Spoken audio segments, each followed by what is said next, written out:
Ito na guys, nakabit na natin yung snati natin at maayos na siya ngayon. Okay guys, hindi magulo. So, ano na natin, ito nating battery Gentay. Okay guys,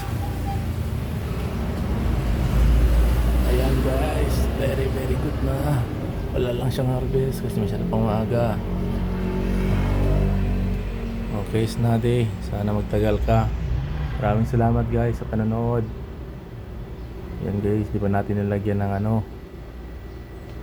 yung sa kanyang charger sa ilalim, tsaka na lang kasi gusto ko nang ikabit siya.